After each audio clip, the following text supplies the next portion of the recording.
ella es la subcoordinadora nacional de damas en Honduras y el presidente capitular. 31 años de matrimonio, y les quiero presentar a Carlos y Carmen Perdomo. Por favor, un fuerte aplauso. Muy buenas tardes, El Salvador. Es un gusto estar con ustedes en esta tarde. Es nuestra tercera convención que asistimos a este hermoso país.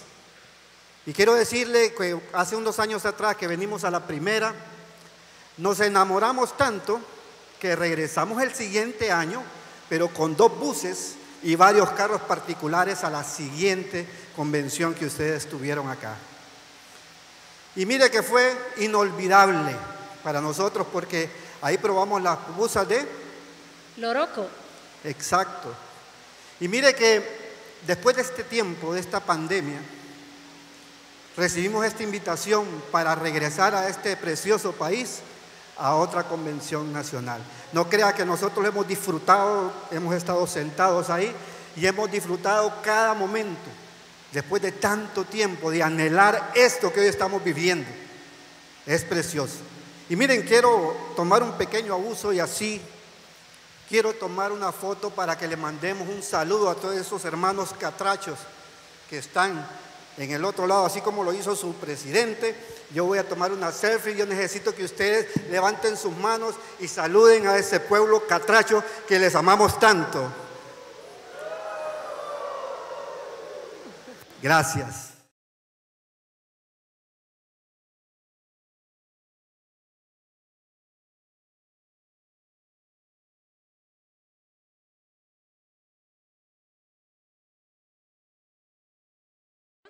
Porque estuvo la joven de Honduras, Milton, y ahora nosotros damos gracias a Dios por este espacio que nos han dado. Quiero pedirle a todas las mujeres, yo caminé hace unas horas para el baño y así rapidito eché un ojo y dije, aquí hay como 2 o 3 mujeres por cada varón que hay, pero vamos a ponernos de pie todas las mujeres que están. Las mujeres realmente somos algo muy, pero muy especial. Dicen que somos alborotadoras, pero para lo bueno. Y yo le quiero pedir ahí donde está sobre sus pies que repita conmigo lo siguiente: yo soy una mujer bendecida, prosperada y en victoria, armada, peligrosa y cada día más hermosa. Dese un aplauso en esta tarde.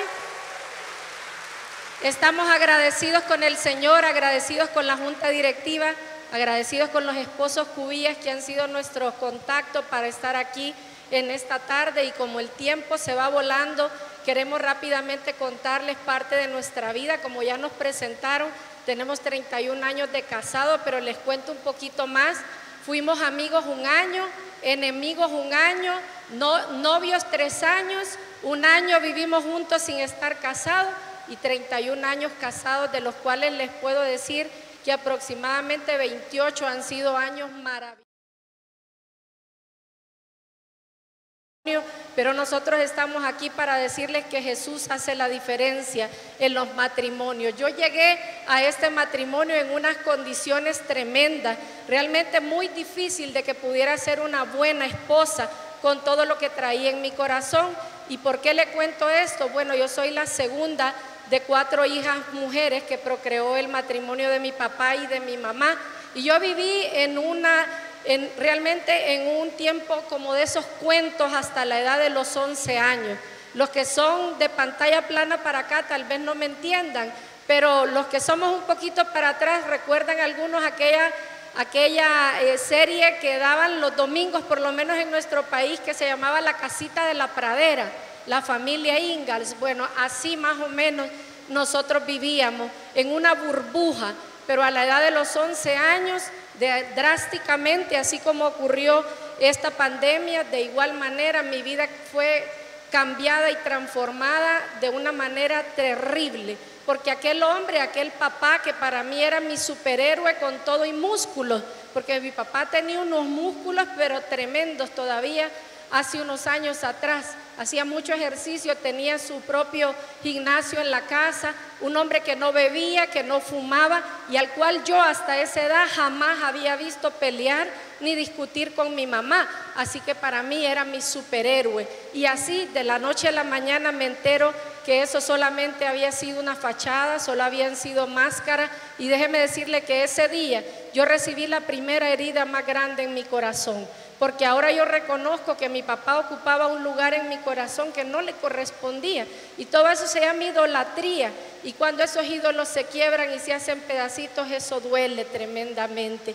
Y en esa edad tan difícil para mí, en el tiempo de la adolescencia, empezó a cambiar la vida en mi casa totalmente. Aquel hogar donde nunca se había escuchado gritos, pleitos, había un respeto tremendo entre nosotros, una mamá presente 24/7 y un papá, como ya le cuento, cambió totalmente. Empecé a escuchar pleitos, empecé a escuchar amenazas, empecé a escuchar cosas que yo nunca había escuchado. Y sabes, después de ese tiempo vino otro tiempo más difícil, y fue cuando yo vi a mis padres en una total indiferencia y silencio.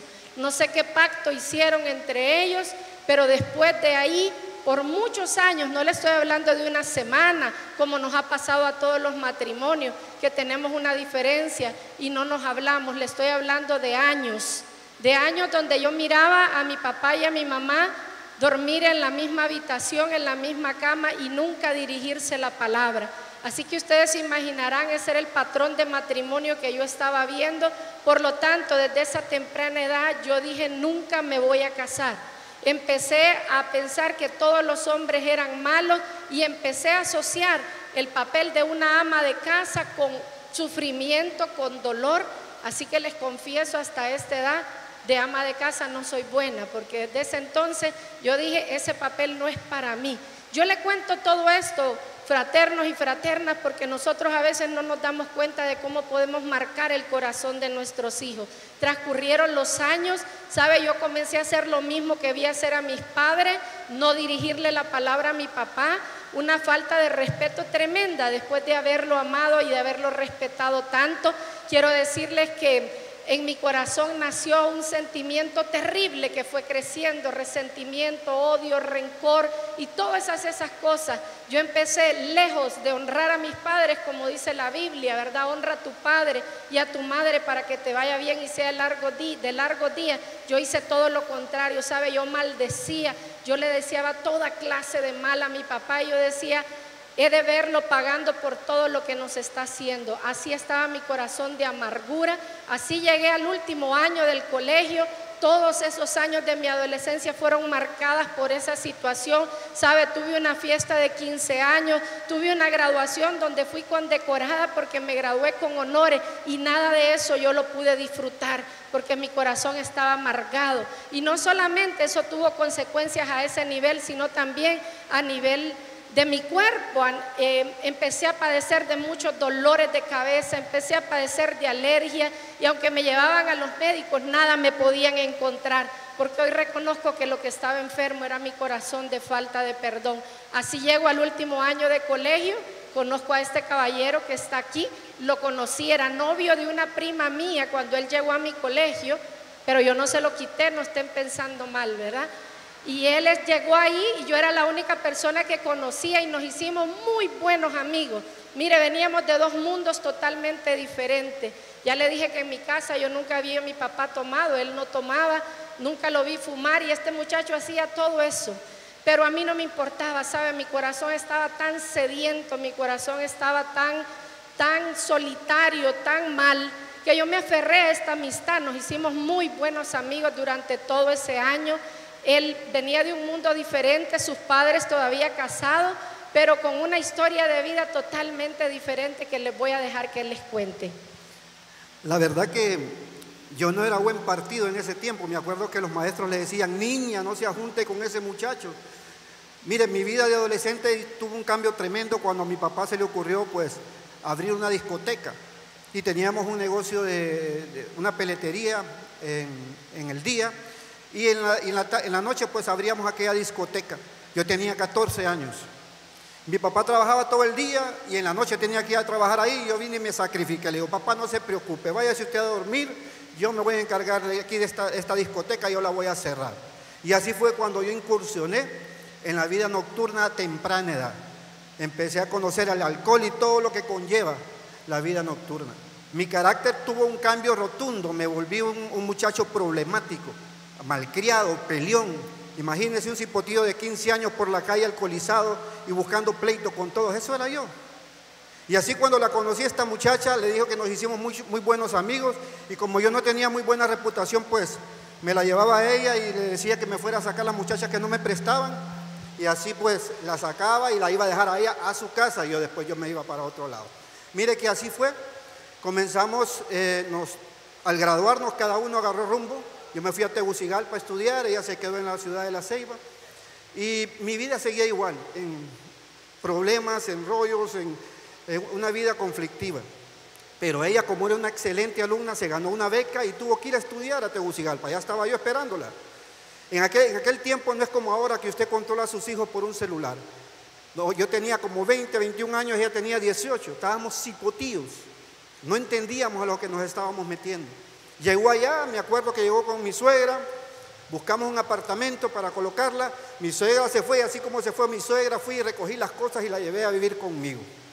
Y comenzamos a vivir una vida, no entendíamos lo que estábamos viviendo. Y así de repente ella salió embarazada y ahí como la cuestión cambió. Ya al hombrecito ya le estorbaba un poco, porque los amigos llegaban a la universidad y me decían, ¿y dónde te metiste? Yo estaba con ella y de repente en una de esas peleas la mandé de regreso para la ciudad de La Ceiba embarazada y yo ni me acerqué por ahí. Me imagino la decepción para su familia y cómo vivía eso, pero en ese tiempo yo solo quería las cosas que a mí me importaban. Era completamente pues un muchacho bien egoísta. Así es, y fíjense que realmente yo no podía entender por qué aquel hombre que había sido puesto por Dios para proteger a su familia, para amarla, podía estarnos causando tanto daño. Miren, fueron años realmente muy difíciles, donde yo vi a mi mamá sufrir mucha humillación y todo eso dañaba tremendamente mi corazón. Y a pesar de que yo había dicho que nunca me iba a casar, pues ese acercamiento, esa amistad, porque sabe, a pesar de que mi esposo, yo sé que ustedes de allá de largo no miran mucho, aunque las pantallas sí, mi esposo parece actor de cine, pero a mí no me gustaba físicamente porque mi corazón estaba tan dañado. Yo lo único que yo buscaba y que me gustaba era que él estaba siempre conmigo, que me cuidaba, que me protegía, que yo sentía que a alguien yo le importaba, porque yo no sé ni mis hermanas cómo resolvieron ellas este asunto. Y así como les contó él, pues caímos, ¿verdad?, en este pecado, porque es un pecado, aunque ahora el mundo lo quiera llamar como algo normal. Toda relación fuera del matrimonio se llama fornicación cuando no estamos casados. Y la Biblia dice que todo pecado que cometemos está fuera del cuerpo, pero cuando fornicamos, ese pecado es contra nosotros mismos, y que los que los hacen no heredarán el reino de los cielos. Pero yo no sabía nada de eso. Quiero contarles algo bien chistoso. Ya le dije que yo me gradué con honores, y fíjese que yo había cursado muchas materias que tenían que ver con la anatomía del cuerpo, biología, tantas cosas en la universidad y en el colegio. Pero el pecado, te cuento esto porque te va a parecer divertido ahora. En aquellos tiempos yo era tan ingenua, tan inocente, y el pecado ciega tanto que yo les cuento, fraternos, que yo no sabía que las pastillas anticonceptivas se tomaban en orden. Nunca las había visto. Así que yo me las tomaba como las aspirinas, cualquiera habría. Obviamente rápidamente salgo embarazada.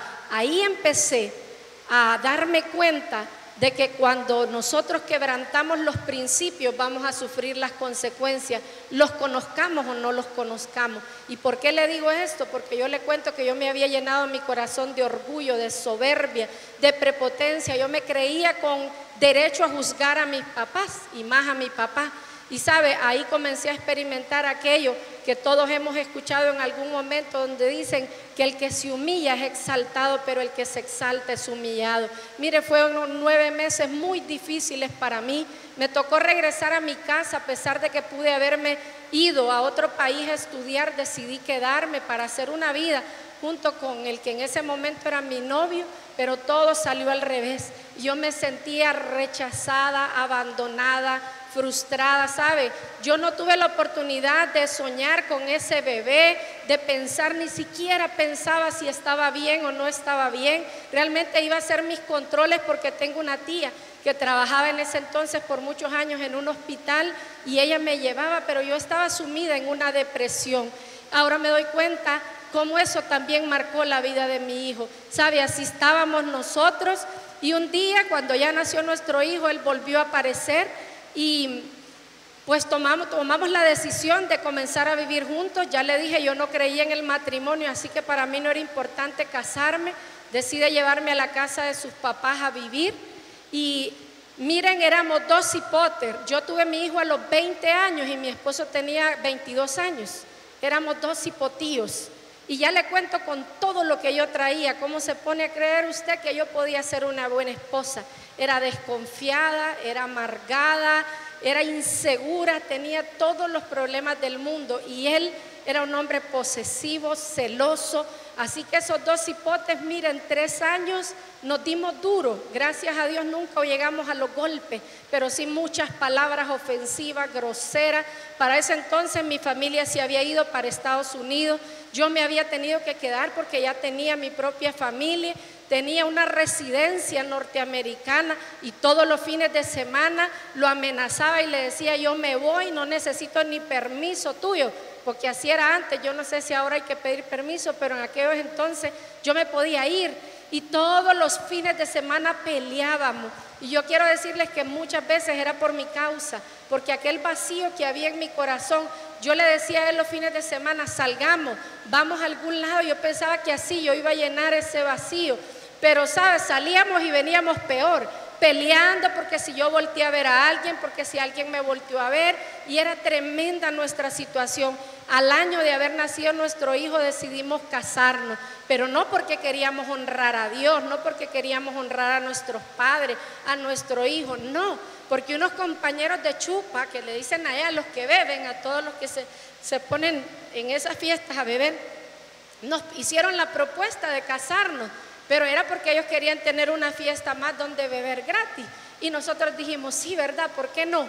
Y así tomamos esa decisión tan importante en nuestra vida. Y quiero decirles que no pasó nada. Tuvimos la boda que quisimos, estrenamos un salón precioso, el mejor que había en aquel momento en la ciudad, con todo lo que quisimos, pero nada cambió. Seguíamos igual, porque nosotros habíamos ido, ¿sabe qué contradictorio? Fuimos a la iglesia, nos casamos, pedimos la bendición de Dios, pero después de salir de la iglesia, nos fuimos a la fiesta y allá fuimos a celebrar con el diablo, porque allá habían cervezas, allá andaban las botellas de whisky metidas en los sacos los hombres, allá se cayeron a la piscina borrachas alguna gente, y esa fue la celebración de boda que tuvimos. Así que nada cambió en nuestra vida. Yo no sé cómo se casaron ustedes, y si no se ha casado, ojalá tenga la oportunidad de hacerlo correctamente. Así estaba nuestra vida cuando recibimos la invitación para llegar a esta organización. Definitivamente que yo estaba lleno de tantas inseguridades que cuando decidimos vivir juntos, yo empecé con un cuadro de celos enfermizos. Yo la celaba de todo el mundo, de mi familia, de la familia de ella, de los amigos, de todo el mundo. Y las peleas se iban haciendo cada vez más activas, hasta que un día de eso mi papá me dijo, no, un momentito, me dice, busque casa, me da lástima por la muchacha y por el niño, pero busque casa, deje de gritar aquí. Y así nos fuimos a vivir a una casa, y ahí yo era el rey y ellos eran mis súbditos. Empezaron a llegar aquellos amigos bolos, aquella sala parecía llena de humo, donde bebían, y me acuerdo que mi niño tenía 3 años, y mi niño andaba ahí, le ponía un paquete de cigarros en la bolsa y le decía, papi, usted tiene que darle un cigarro a cada uno de esos niños. Ciego, no entendía otra cosa, yo creí que todo el mundo vivía así. Y mire que las peleas fueron acrecentando cada vez más, y yo buscaba pelear para poder mirar a la calle, y un día yo me acuerdo bien, yo digo que el Señor utilizó mucho a mis hijos para poderme llamar. Y mire que esa vez que estamos peleando, yo voy buscando la salida, y cuando estamos gritándonos, yo le estoy gritando, llega un momento en que ya no le salen palabras. Gracias a Dios, como dijo ella, no hubo golpes, pero algunas veces las palabras pueden herir más que un golpe. Y las palabras que nos decíamos, yo me acuerdo que yo le gritaba airadamente, ya me regresaba lo mismo, y cuando yo miro abajo está mi niño de 3 años, viendo cómo su mamá y su papá se están agrediendo, se están gritando. Y le miré los ojos tan asustado que esos ojos me penetraron en el fondo de mi corazón. Mire que tuve que quedarme callado. Y un hombre sin Cristo siempre anda buscando a quien echarle la culpa. Y le dije, mira, le estás arruinando la vida a este niño, cuando en realidad el que le estaba arruinando la vida a los dos era yo. Tan mal estábamos en ese tiempo que yo agarré unas cosas y me voy de esta casa. Regresé, llegué a la esquina y me acuerdo de los ojos de ese bebé que me penetraban al fondo de mi corazón. Di la vuelta, metí aquel carro y le dejé de hablar por mucho tiempo. Pasaban días sin hablarle. Ese era lo que teníamos antes de llegar a la fraternidad. Hasta que apareció un hombre que nos invitó a una cena, un miércoles. Una cena que, les soy sincero, no nos dijo que íbamos al evangelio completo, solo nos dijo que íbamos a una cena de negocios. Y ese hombre que me invitó es un hombre que me caía muy mal a mí, porque anteriormente habíamos tenido un accidente y ese hombre había hecho que yo le pagara todo. Y es de la gente que usted dice, algún día me la va a pagar. Y mire que fue el hombre que nos llegó a una invitación a la fraternidad. Y quiero decirles que esa primera reunión que fuimos, nosotros fuimos a una reunión de pareja, no pasó nada en mi vida, porque yo entré igual que salí, porque así yo lo decidí. Pero ese hombre, como son todos los hombres y las mujeres pescadoras de fraternidad, miren, no nos dejó ni a sol ni sombra, nos buscaba en la mañana, hasta en la sopa lo mirábamos al fraterno, nos llevaba libros, nos llevaba de todo y nos logró llevar un mes después a otra reunión. Ese era el día que Dios tenía para mí, como ojalá hoy sea el día que Dios tenga para usted. Y sabe, ese día estaba parado un guatemalteco, peloncito, chiquito, me imagino que ya saben de quién hablo, el licenciado Arturo López, ahí compartiendo su testimonio. Y a través de ese hombre Dios tocó mi vida de una manera tremenda. Sabe, ahí por primera vez yo me di cuenta que yo estaba leprosa, porque sabe, a pesar de todo lo que le cuento, yo ya me había acostumbrado a esa vida y yo pensaba que así iba a ser mi vida siempre y que así era la vida de las demás personas después de toda la desilusión que yo había visto con mi papá y mi mamá. Pero ese día yo quiero decirles, fraterno, y tenemos 29 años y 2 meses de estar en esta organización, yo experimenté el milagro más grande en mi vida hasta el día de hoy. ¿Sabe? Porque ese día, a través de una oración sencilla, que yo no vi túneles, ni luces, ni calores, ni fríos, ni nada, pero que hice con todo mi corazón, mi vida fue transformada, como darle vuelta a un calcetín. ¿Sabe? Ese día yo entendí que yo era como un rompecabezas y que me faltaba una pieza, que por más que yo quería buscarla en tantas cosas, lo único que podía armar aquel rompecabezas era Jesús. Y ese día yo le entregué mi vida a Jesús. Sin darme cuenta, yo hice aquella oración. Ese día mi esposo y yo nos quedamos hablando hasta las 4 de la mañana. Ese día nos dimos cuenta que Jesús no había llegado ni un minuto antes ni un minuto después. Había llegado justo a tiempo, porque no estuviéramos aquí parados si ese día Él no hubiera hablado a nuestra vida. Quiero decirles que al día siguiente, que casi no dormimos, literalmente yo miraba la vida de otro color. Yo solo miraba en tonos grises y empecé a verla de colores. Y me enamoré de aquel Dios que yo no conocía, que nunca había conocido. Y mira, era una cosa que solo el que lo ha experimentado me puede entender. Pero yo quería conocer a aquel Dios, yo quería hacer algo por aquel Dios que, sabe, mis circunstancias no habían cambiado, pero había venido a llenar aquel vacío tan grande en mi corazón. Y yo quería hacer algo por ese Dios, yo no sabía qué podía hacer. Y mire, yo le hablaba mal a la gente porque yo presentaba la fraternidad, yo no hablaba de Dios ni de Jesús. Yo iba a todos lados, la que no hablaba nunca antes a nadie, la que esperaba que primero le sonreían para sonreír, porque en mi corazón habían heridas de rechazo y tenía miedo de ser rechazada. La que nunca, o sea, en el colegio me distinguía en muchas cosas, pero ya fuera de ese ámbito era tímida por esas heridas de rechazo. Y sabe, yo me destapé, de verdad les digo, yo estaba en todos lados, yo le quería decir a todo mundo lo que me estaba pasando. Y mira, iba al supermercado, siempre vamos juntos al supermercado, y yo estaba en la fila del supermercado y le decía a la persona que estaba enfrente, no me importaba que me dieran un bocho, y yo le decía, a usted ya lo invitaron a la fraternidad. Así hablaba yo del Señor. Me daba la vuelta y le decía lo mismo al de atrás. Iba al pediatra con los niños y en todos lados. Miren, yo invité a todos los amigos, pocos que tenía, amigas a la fraternidad.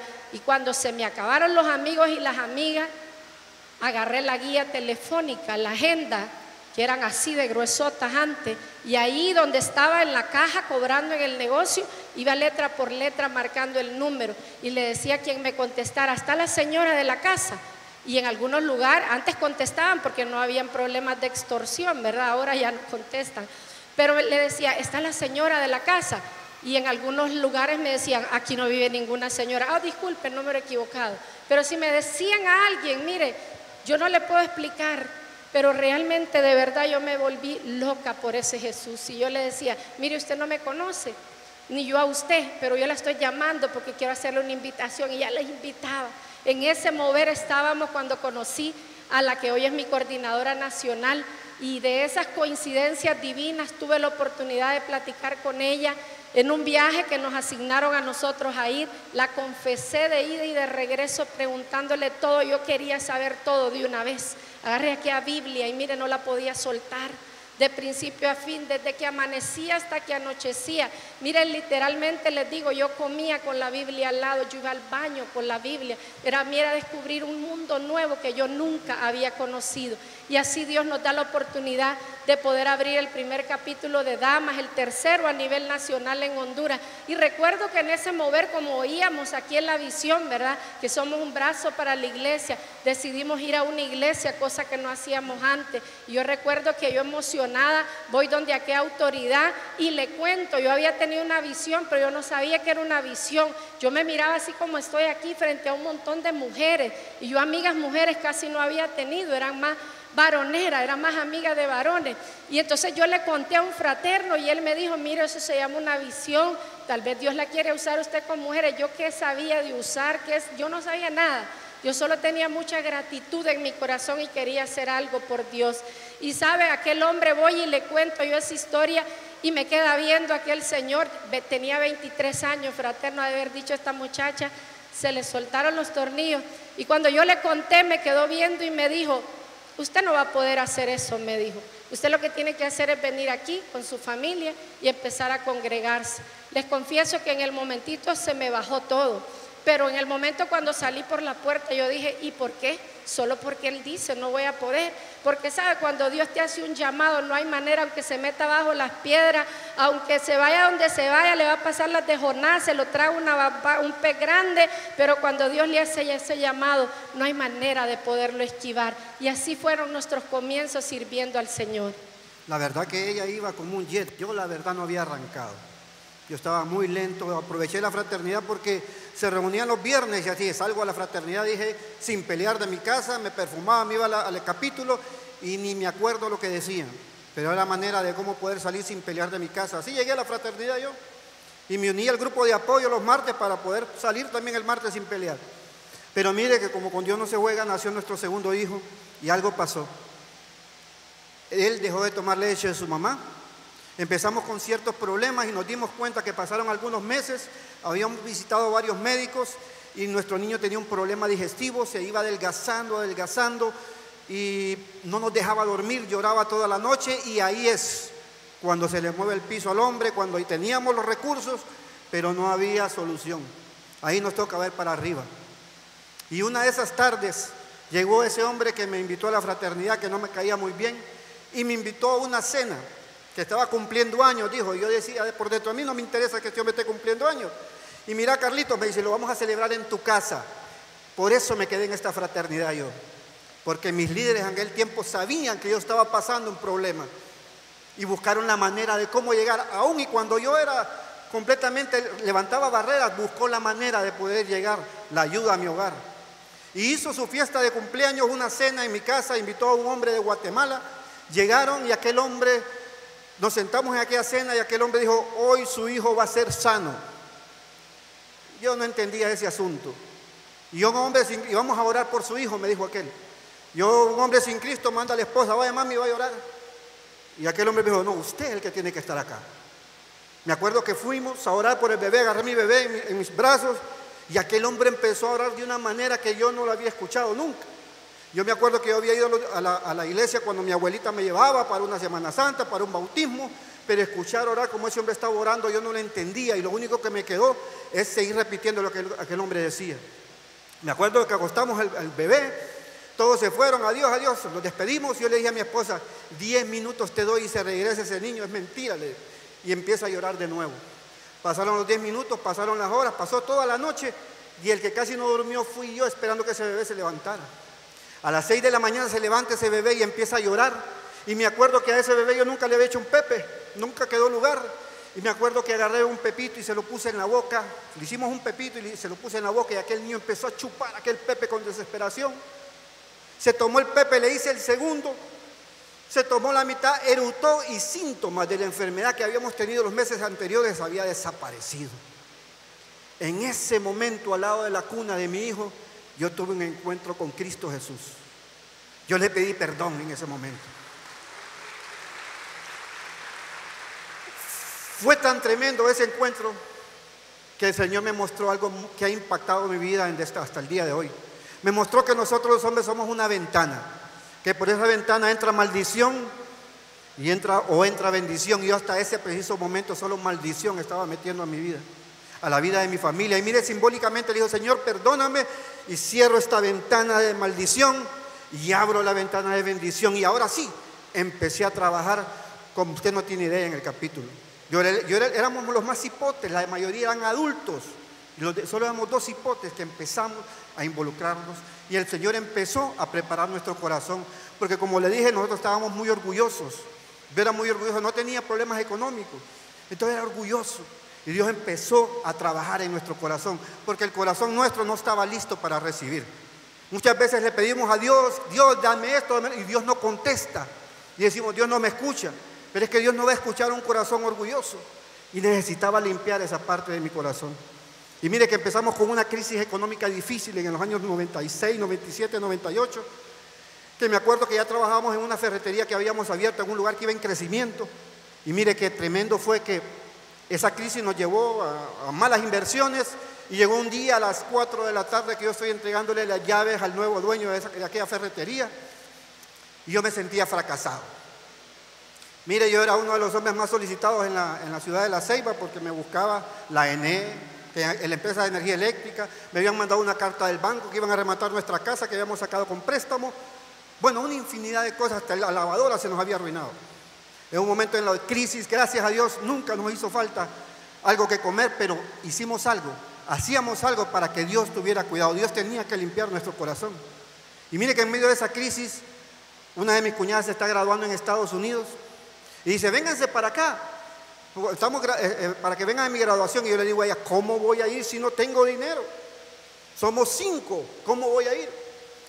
Y acuerdo que la familia de ella dijo, no te preocupes, yo les compro los pasajes a los hipotes y a Carmen comprar el tuyo. Mire que eso como que me pegaron una puñalada. ¿Cómo puede ser posible que yo no pueda suplir lo que mi familia necesita? Dios estaba moliendo aquel orgullo. Les cuento que nos fuimos a Estados Unidos con $380 en la bolsa, con 5, imagínense, hay 20 días, se quedaba en la salida. Pero fue tan tremendo el Señor que yo me llegué a meter a un cuarto ahí encerrado los 20 días casi, y empezaron a llegar las familias de ellas, hombres que decían, la familia que decían que eran tacaños, y se llevaban a mi familia, se llevaban a mis hipotas, a mi esposa, y los traían con regalos. Y yo decía, ¿cómo es posible? Mire, Dios moliendo aquel corazón de orgullo. Hasta que un día llegó mi cuñado y me dijo, Carlos, vamos, y me llevó a un mall y me compró ropa. Oiga, yo me sentía y dije, no es posible. Mire, para hacerle corto, nos regresamos de ese viaje con 13 maletas, un carro que venía lleno de cosas por un bote, y pude yo entender que mi corazón no estaba listo para recibir hasta que en realidad le entregué mi corazón, esa parte que no le había entregado a Dios, porque en ese viaje iba a empezar otra etapa, una etapa de bendición, donde veríamos nosotros y compraríamos cosas, como dice la palabra, sin tener dinero. Así es, y quiero decirles que por mi lado, mi relación con mi papá, la que le había deseado tanto mal a mi papá, cuando yo ya vengo aquí y le conté que empecé a leer aquella Biblia, me topo con una parte donde un discípulo le pregunta a Jesús y le dice, Maestro, ¿cuántas veces tengo que perdonar a mi hermano que peca contra mí? 7 veces, le pregunta, y Jesús le responde, no te digo 7 veces, sino 70 veces 7. ¿De quién creen ustedes que yo me acordé? De mi papá. Y yo aprendí algo desde el inicio que comencé, porque tuvimos la oportunidad de tener tremendos mentores y mentoras en aquel entonces. Y yo sabía que la palabra de Dios no se hizo ni para discutirla, ni para analizarla, ni para entenderla, se hizo para obedecerla. Así que yo agarré el teléfono, llamé a mi papá.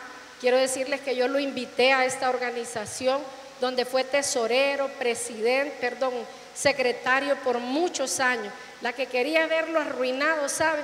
Fue la que le tocó traerlo, y lo hice con mucho gozo porque Dios había limpiado mi corazón. Yo le pude pedir perdón a él porque yo reconocí que yo había sido también una mala hija que no justificaba mis actitudes, ¿verdad? Ahora que yo conocía la palabra del Señor. Pero sabe, también a través de la vida de mi papá aprendí mucho, porque esas facturas, mi papá y mi mamá terminaron divorciándose por aquella persona que se había metido en el matrimonio. Con aquella señora mi papá se casó y tuvo 2 hijos más, hermanos que yo rechacé siempre, que no los podía ver ni tenerlos cerca, no los aceptaba. Y saben, cuando yo vi a mi papá y me encontré con él para invitarlo, él estaba pasando por un tiempo difícil en su matrimonio. Y les digo delante de Dios que yo no me alegré, que ahí me di cuenta que Dios había procesado mi corazón, pero aprendí cosas bien importantes. Aprendí que aquellas cosas que nos han enseñado las abuelas y que tienen fundamento bíblico, aquella como que dice, como trates te van a tratar, con la misma vara que midas vas a ser medido. Y una cuarta más, yo lo vi en mi papá. ¿Saben? Nunca vi a mi papá en mi casa, ni siquiera creo que ni la cocina conocía. Todo se le atendía porque él era el rey en la casa. Nunca lo vi ahí en una acción, ¿verdad?, dentro de nuestra casa. Y en aquel momento él nos había abandonado a nosotros por esta señora, y ahora esta señora lo estaba abandonando a él y con 2 niños, y no lo abandonó por otro hombre, lo abandonó por una mujer. Yo ahí me di cuenta que siempre que sembramos vamos a cosechar más, sea bien o sea mal. Y sabe, le tocó a mi papá criar esos 2 niños, no sé cómo sobrevivieron, pero fue tremendo cómo le tocó pagar la factura. Ahí me di cuenta que a veces, aunque no miremos las consecuencias en el momento, que van a venir. ¿Sabe por qué? Porque Dios no puede ser burlado. Todo lo que el hombre siembra va a cosechar. Y así transcurrió el tiempo, como le contó mi esposo. Fue una crisis económica muy fuerte en nuestras vidas. Nosotros estábamos en ese primer amor, sirviendo al Señor como locos todos los días, donde nos llamaban. Les cuento que dimos nuestro primer testimonio como pareja, como a los 2 o 3 años de estar en fraternidad. Yo ya lo daba con las mujeres, y yo siempre que testificaba, yo decía, miren señora, yo les puedo hablar de todo, menos de infidelidad, porque yo eso nunca lo he vivido. Eso era lo que yo pensaba. Nosotros trabajábamos juntos, siempre hemos trabajado juntos. Anoche escuchábamos a los fraternos decir los conflictos que verdaderamente han habido en la pandemia por los matrimonios que no estaban acostumbrados a verse tanto tiempo. Gracias a Dios, para nosotros eso nunca fue un problema, porque hemos estado juntos siempre, todas las 24 horas del día. Así que como pasábamos juntos, yo pensaba que eso a mí no me había pasado. Pero saben, Dios nunca nos deja pararnos aquí a mentir realmente cuando Él sabe que nuestro corazón no quiere hacerlo. Y recuerdo que 3 días antes, mujeres y varones, 3 días antes que vamos a dar testimonio, ya le conté de dónde yo vengo. Usted se imaginará cuántas veces yo dije, todo voy a perdonar menos una infidelidad, después de lo que yo vi a mi mamá pasar. Todo menos un hijo fuera de matrimonio. Y 3 días antes que vamos a pararnos a testificar, así como hoy, yo estoy en mi capítulo y el testimonio está hablando de adulterio en su matrimonio, algo así parecido a lo que yo le estoy diciendo. Y que lamentablemente, qué matrimonio, ¿verdad?, no pasa por esto, que no debería de ser. Y yo empiezo a sentir que el corazón se me quiere salir. Y yo digo, Dios mío, ¿y qué es esto? Y entendí que Dios estaba hablando a mi vida. Miren, no oí más. Terminó el testimonio, agarré mi cartera y yo iba por todo el camino orando. Yo sabía que Dios me estaba hablando. Y yo iba por el camino orando y diciéndole, Señor, si lo que yo voy a escuchar de mi esposo me va a doler, va a herir mi corazón, desde ahorita te pido que me des de tu perdón, porque el mío no sirve. Y sabe, llegué allá, mi esposo siempre me ha apoyado, siempre se quedaba cuidando a los niños mientras yo iba al servicio, gracias a Dios por esos fraternos que no son egoístas y que no solo ellos sirven, sino que también apoyan a sus esposas para que sirvan. Y sabe, puse la cartera y le dije, vos tenés algo que decirme. Y él se quedó primero inmóvil y después no podía hablar, empezó a reírse, le dio un ataque de risa de los nervios.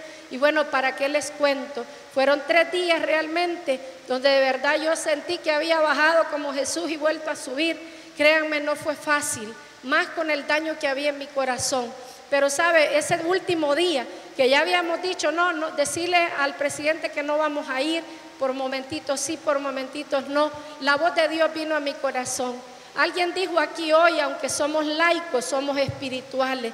Y el hecho de que nosotros no hablamos de ninguna denominación, no pertenecemos como fraternidad, somos parte de la iglesia de Cristo. Y es nuestro deber, más cuando estamos en el liderazgo, conocer los principios de la palabra, porque es la manera como Dios nos va a hablar. Y yo estaba ahí, vino la voz de Dios a mi oído y me dijo, de modo que si alguno está en Cristo, nueva criatura es. He aquí las cosas viejas pasaron, todas son hechas nuevas.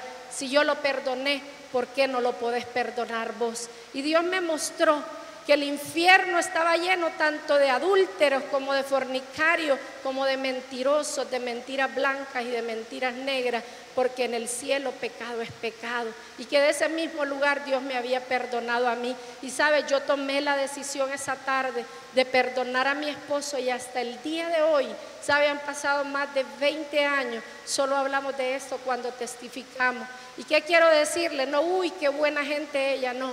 Lo que quiero decirle es sí se puede perdonar, si usted entiende que Dios también la perdonó a usted. Y quiero contarle de esa etapa de las finanzas tan dura. Usted imagínese cobradores, bancos, embargos, abogados y todo lo que usted se puede imaginar. Todo el patrimonio en peligro en aquel momento. Fueron momentos difíciles donde nosotros nos arrodillábamos, no a clamar, sino a reclamar muchas veces porque no entendíamos. Y le decíamos, Señor, pero si nosotros te estamos sirviendo, como decían los jóvenes aquí hoy, nosotros también pasamos por ahí. Si te estamos sirviendo, ¿por qué nos pasa esto, Señor? Y nos habíamos olvidado que nunca le preguntamos a Él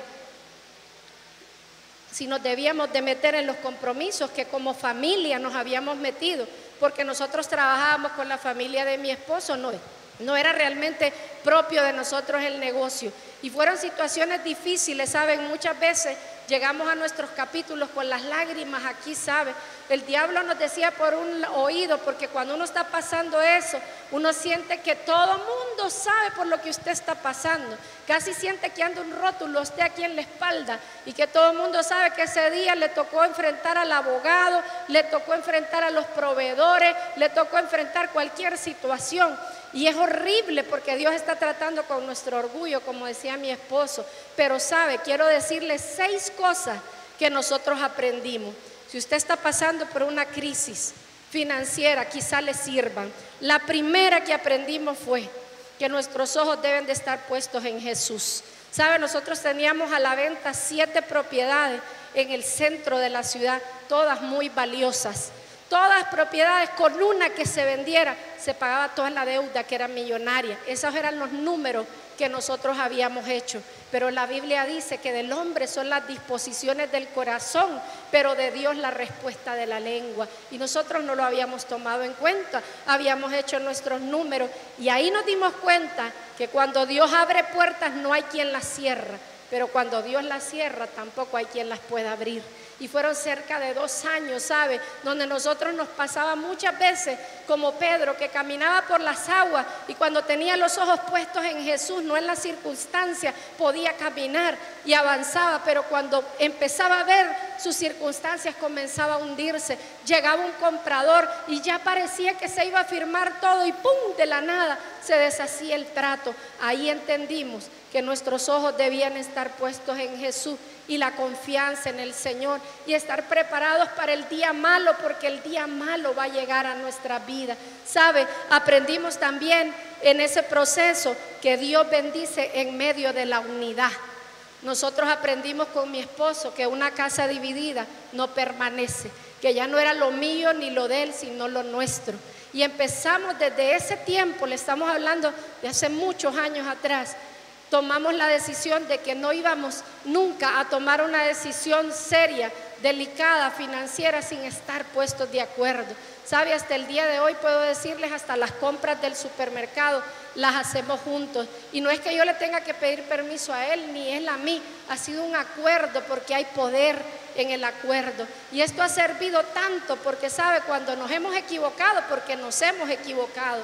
¿Sabe? Nosotros venimos de pulir pisos. Yo no tenía ni casa todavía cuando me tocó andar con mi esposo puliendo pisos, lijándolos de casas ajenas. Hemos hecho de todo menos vender drogas ni alcohol, gracias al Señor. Pero ¿sabe? En muchas veces nos equivocamos, pero nunca hubo lugar para que yo le dijera te lo dije, o él me lo dijera a mí y el diablo pudiera entrar por ahí. Así que en la unidad hay bendición. Yo no le tengo que esconder nada a mi esposo. Tenemos las mismas claves de teléfono. Los teléfonos se pueden quedar ahí. Mi esposo puede entrar a mi correo y yo a los de él. ¿En qué condición está su matrimonio? ¿Usted tiene esa libertad? ¿Hay unidad en su matrimonio? Porque una casa dividida Dios no la puede bendecir. Yo ya no tenía que andarme escondiendo ni escondiéndole nada a mi esposo.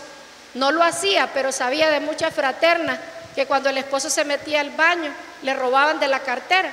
Bueno, de seguro si le robaban es porque él no les daba mucho, ¿verdad? Pero tampoco se justificaba. En la unidad hay bendición. ¿Sabe qué otra cosa aprendimos? Lo que mi esposo le dijo hace un momento. El orgullo solo se cura con humillación. Y mi esposo tuvo que pasar por eso. Y yo también muchas veces. Recuerdo una vez que fuimos a testificar fuera de la ciudad y nosotros nos habíamos ido con el combustible, pero lo que ocupábamos y cruzando los dedos para poder regresar, un viaje de 1:30. Y mire, como que Dios, Dios sabía. Y le habló a aquella mujer y me puso un sobre en las manos. ¿Y sabe qué le dije yo? No, ¿cómo se pone a creer? No, por favor, déjelo ahí. Y cuando yo me regreso al carro y le cuento a mi esposo, me dice, y a saber si vamos a llegar con el combustible que tenemos, porque todavía había orgullo en nuestro corazón, porque a veces decimos que confiamos en el Señor, pero nuestra confianza está puesta en el apellido, en la profesión, en la empresa, en el negocio, en todo menos en el Señor. Definitivamente que el tiempo corre, tantas cosas que queremos contarle. Y para ir concluyendo, algo que impactó a las damas de la zona fue tremendo lo que vivimos en el 2012, cuando de repente me diagnostican un tumor en mi riñón izquierdo, con una piedrita de 7 milímetros. Y el doctor que nos dice, solo le tenemos que quitar el riñón y si no se lo quita se va a morir. Así la dejó venir de un solo. Pero decidimos confiar en el Señor y fui donde mis líderes de FINEC y le dije lo que tenía, que me acompañaran a orar. Y empezamos a orar durante 3 meses. Terminó la temporada, volvimos a hacer los exámenes y mire que pasó algo tremendo. Me tenían metido en aquella máquina. Yo estaba desesperado para que me sacara de ahí. El doctor me sacó y me dice, Carlos, me tardé porque ando buscando esa piedra de 7 milímetros que estaba ahí en tu riñón. Pero no me interesaba la piedrita a mí porque yo ya había tenido cálculos renales y los había botado, dolorosamente los había botado. Pero lo que me preocupaba era el nódulo canceroso que tenía. Y aquel doctor no me decía nada del nódulo canceroso. Hasta que de repente dijo, y esto que tenés aquí es un lunar. Y mire que ese día en la mañana me había llamado mi presidente nacional, que también se comprometió a orar por mí. Y me dijo, Carlitos, lo que tú tienes ahí es un lunar. Y horas más tarde ese médico está diciendo que lo que yo tengo ahí es un lunar, que no necesitan hacer operación, no tengo que tener ninguna quimioterapia, que simplemente regrese en 6 meses. Si yo le hubiera creído en aquel tiempo que el doctor que había dicho que tenía que cortarlo si no me moría, yo creo que estuviera testificando aquí frente a ustedes con un solo riñón. Pero le creí al Señor y pude recibir palabra de salud. Pero eso fue lo que pasó en mí. Pero algo pasó en ella y en ese grupo de damas de esa zona, que quiero que le diga a ella rapidito para ir concluyendo. Realmente para mí fue una prueba muy dura. De verdad, después del Señor, mi esposo es mi mayor bendición. El hombre que por todos estos años me ha cuidado, me ha protegido, me ha amado, que me costó entender su lenguaje de amor, pero que ahora lo entiendo y que hemos podido disfrutar todos estos años de matrimonio. Y para mí era un gigante y una amenaza de muerte. Y yo quiero decirles, les confieso que abrí las puertas al temor y que yo me metí, como decía Juan Carlos hoy en la mañana aquí, solamente a buscar al Señor porque sabía que era el único que podía darnos respuesta. Ya le contó mi esposo, yo todavía no entiendo cómo Dios lo hizo. Yo solo sé que mi esposo está aquí con sus 2 riñones. Pero sabe, yo entonces entendí las palabras que en una oportunidad dijo Billy Graham. Y Billy Graham dijo que un avivamiento no proviene de hacer mucha bulla, de bajar a las calles con un gran tambor. Un avivamiento viene de subir al Calvario con un gran clamor. Y sabe, yo me metí a clamar a Dios. Y cuando Dios nos confirmó ese milagro en ese mes de diciembre, sabe, yo le dije: Señor, yo estoy en deuda para toda mi vida, aún mucho más de lo que ya has hecho.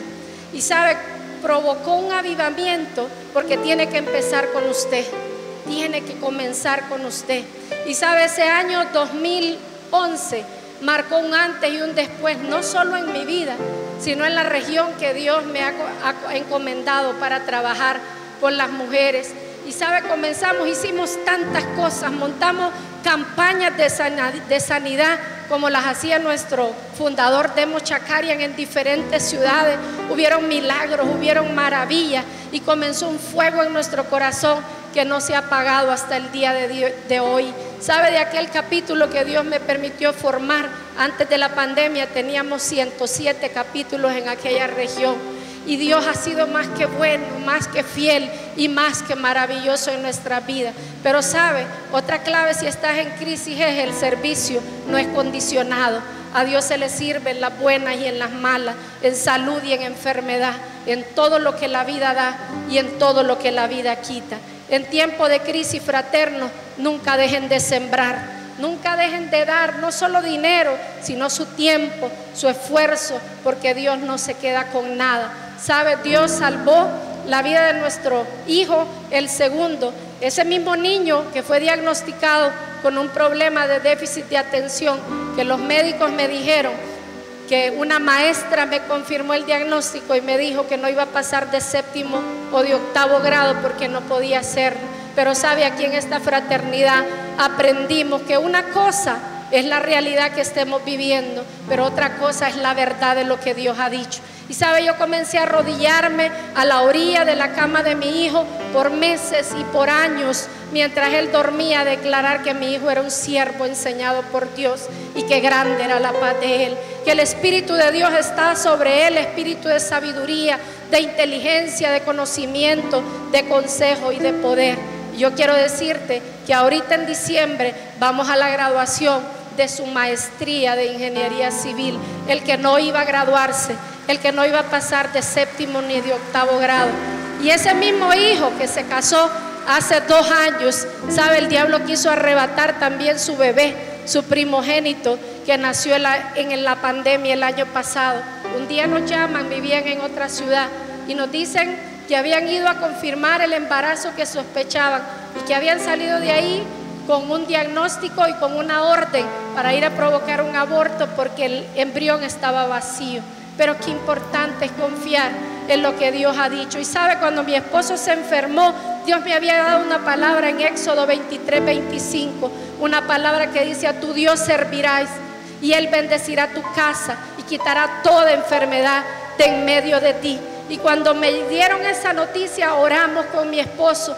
Y sabe, al día siguiente Dios tomó nuevamente aquella palabra y me la dio en el siguiente versículo, donde dice: porque yo completaré el número de tus días y no habrá estéril ni quien aborte en tu tierra. Y quiero decirte que Adrián Alberto va a cumplir 1 año en el mes de enero. Ese es el Dios del cual venimos a hablar, el Dios para el cual no hay nada imposible, el Dios que restauró mi matrimonio. Te quiero decirte que verdaderamente nosotros somos felices, ya somos abuelos de 2 nietos, ya celebramos nuestras bodas de plata, pero sabes, nosotros vivimos tiempo tan especial en nuestro matrimonio que realmente estamos tan agradecidos con Dios. Y hoy queremos orar por los matrimonios, queremos pedirle a todas las parejas que están aquí que por favor se pongan de pie un momento. No queremos irnos sin obedecer lo que Dios puso en nuestros corazones. Sabemos que en el matrimonio pasan tantas cosas, Y no importan los años que tengamos de casados, hay tantos roces, hay tanta fricción, hay tanto trabajo que el diablo quiere hacer. Pero por eso te conté que sí se puede perdonar. Y queremos pedirles que nos permitan orar por ustedes.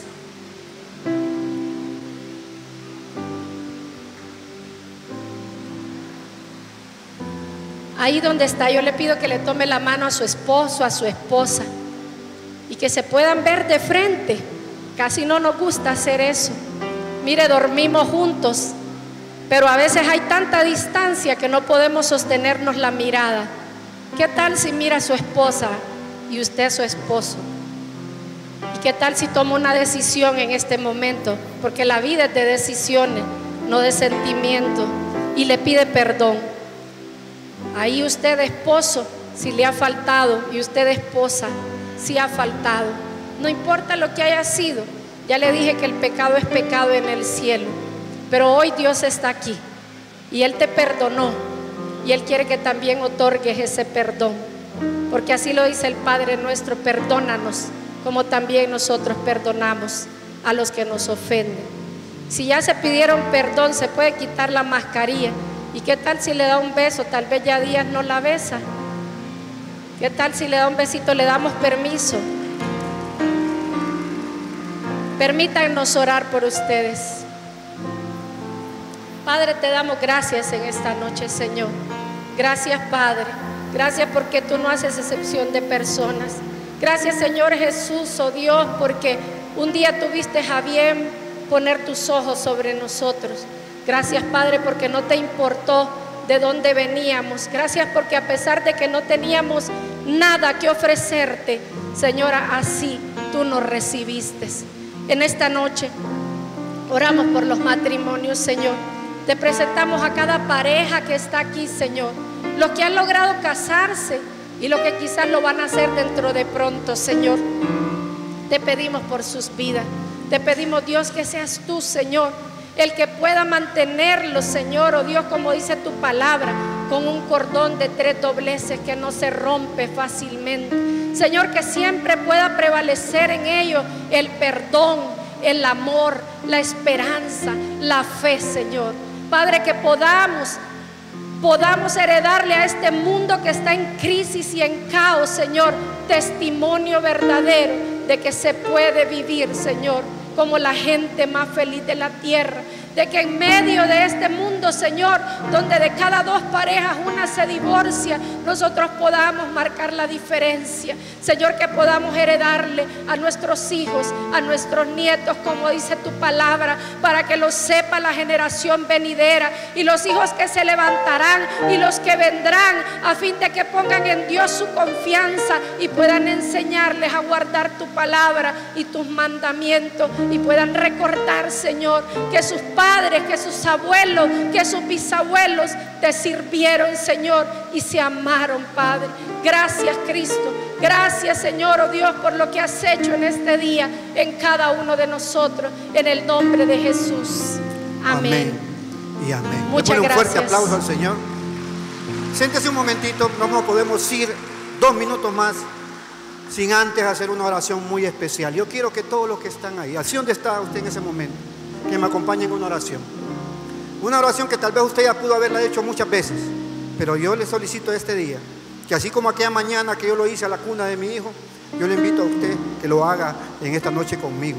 Y acompáñeme y repita conmigo esta oración. Señor Jesús, en esta noche vengo delante de ti a pedirte perdón por mis pecados. Por aquellos que cometí sabiendo que lo hacía, yo te pido perdón. Por aquellos que ni cuenta yo me di, yo te pido perdón. Padre, inscribe mi nombre en el libro de la vida y no lo borres nunca más. Y hoy en público renuncio a Satanás en mi vida y le digo que no tiene arte ni parte. Padre, escribe mi nombre en el libro de la vida para que cuando tú vengas yo pueda decir presente. Todo eso te lo pido en el nombre de tu Hijo amado Jesucristo. Amén y amén. Muchas gracias y buenas noches. Muchas gracias.